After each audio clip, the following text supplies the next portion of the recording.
in our last lesson, we discussed about two forces acting at right angle to each other. The two forces acting at right angle perpendicularly. And we said that if we want to get the resultant, we complete the square and then draw a diagonal. Here is our resultant. Now today, we want to look at two forces acting at an acute angle when the angle is too small. Now we have on the board here resolution of two vectors acting from a point. Two forces P equals 14 meting and Q equals 10 meting act at an angle 60 degrees to each other. We are asked to calculate 1, the resultant force, 2, the direction. Now, for the other time, we said if two of them are inclined at an acute angle, we complete the square and then use Pythagoras theorem. But today, we are not going to use Pythagoras theorem because the two forces are acting at an acute angle. So, if we present this solution, we have P 12 Newton, Q equals 10 Newton. Now we want to calculate the resultant force. So what we do is to represent them. The first force will be horizontal, and of course, remember to put your arrowheads. Now the second one, instead of coming like this, we incline it at an angle. Let's say this is the angle, this is the first force. You can put your P here and you can put your Q here. However you want to put it. Or let's put our P here. If we put our P here, P is 12 Newton.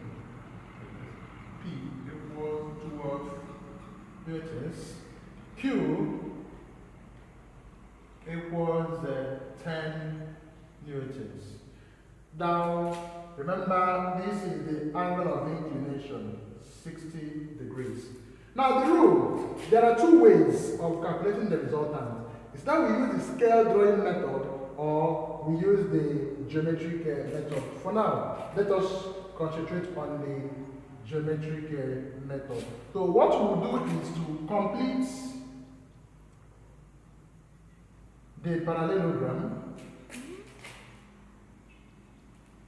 If we complete the parallelogram, now the diagonal here will give us the value of our resultant force. Now remember, since we have this, there are two triangles here. The first is this, the second here. And because of this, an angle is formed here. This angle is, we can use alpha or beta to represent this angle here. Remember, we now will continue like this. If we continue, this is angle on a straight line. And of course, alternate angles are equal, meaning from here to here is something as what we have here. That means what we have here is 60 degrees. Alternate angles are equal. Remember rule. Now we have here left. This is angle on a straight line. Of course, angle on a straight line is 180 degrees. Since here is 60, because of this one, we have this remaining. So we can put here as our theta. But because it's known, here is 60. We have 180 minus 180 degrees minus 60 degrees. Everything will give us 120 degrees. In other words, here, this angle here is 180 degrees. Having put down here, we can use the cosine rule to get our resultant. Now, the cosine rule says this angle, which is the sides which we are looking for, r squared is equal to p squared, this side, plus the square of this side. plus q squared minus 2 times p times q cos theta. Now the theta, this is the theta we are going to use and not this one, the theta, because here angle on a straight line 180 minus 60, which will give us 120. So if we substitute these values into this, we have that r squared is equal to 12 squared plus 10 squared minus 2 times 12 times 10 times cos 120. And of course, cos 120 will give you negative. So we'll continue.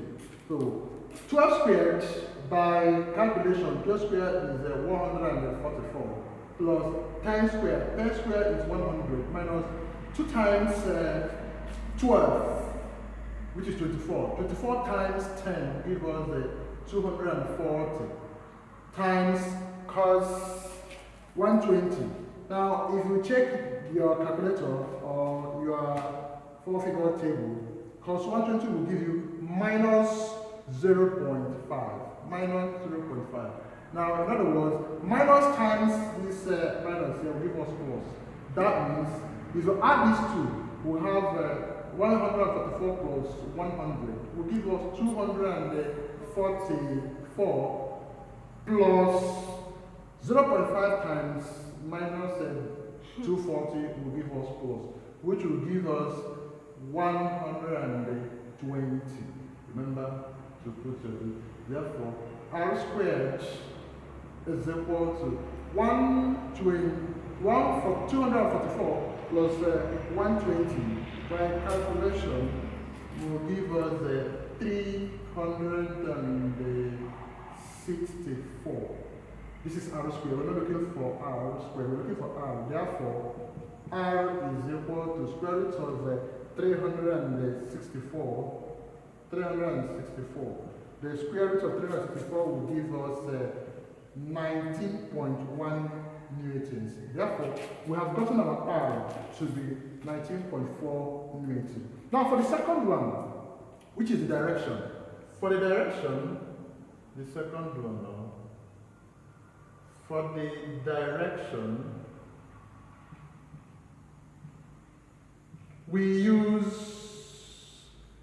the sine rule now. For the direction, we use the sine rule. And of course, from this diagram, we can bring this side of the triangle out. So if we bring it out, we have something like this. We'll have something like this. Now, this is remember, these are forces. You put your arrow here. For this side, remember, we can use dotted lines to represent that side. So, which will now give us, remember, the rule of parallelogram says the two opposite sides are parallel to each other. That means this is our P. This side is parallel to this. They are equal.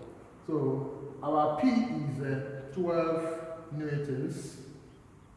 This side, which is our Q, 10 newtons. Now we will now represent this angle here. This angle here is still 120 degrees. This is what we're looking for.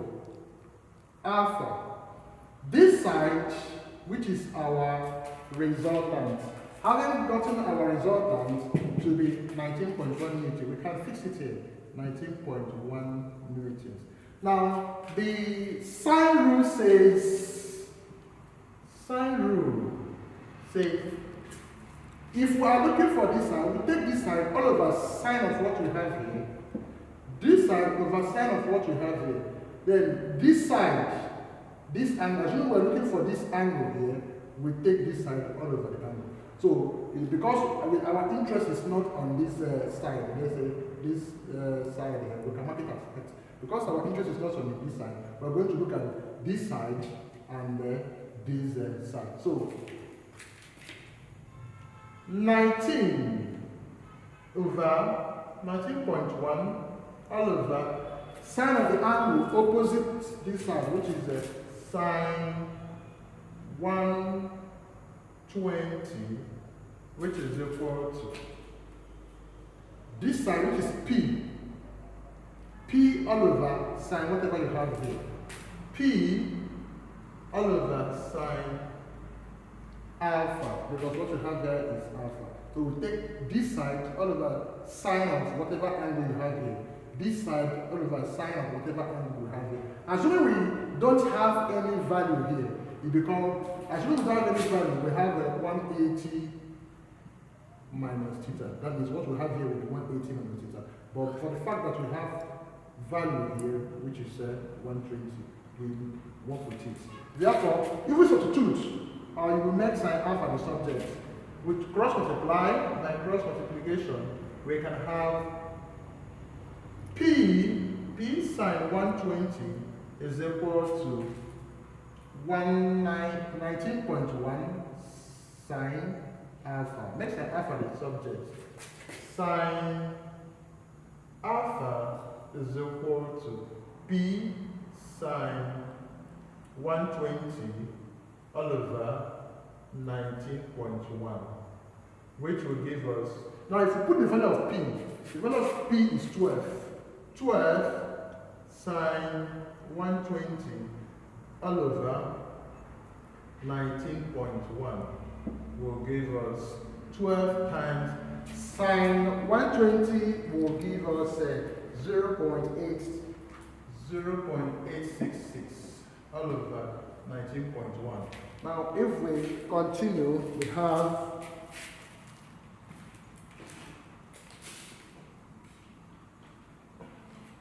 we continue, we have 12 times 0.866, which will give us 10.392 all over 19.1. Remember, this is the sine alpha. Sine alpha is equal to this.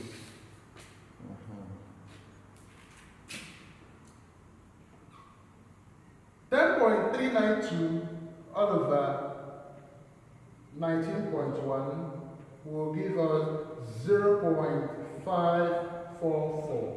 Now, that is sine alpha is 0.544. But we're looking for alpha and not sine. We have that alpha is equal to the sine inverse of 0.544. And when we have that, we now have that alpha is equal to 32.96 degrees.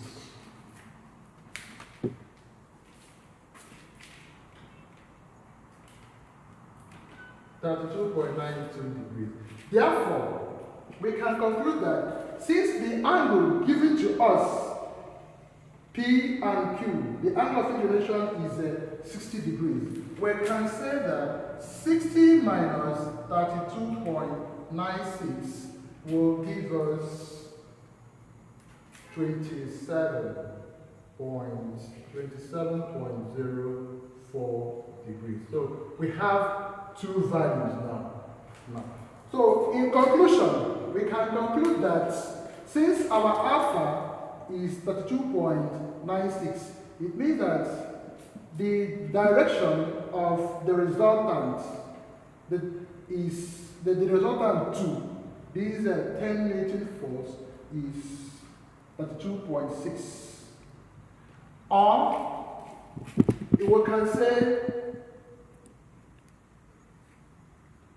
27.04 degrees to the P to the force P. So we can now put it down.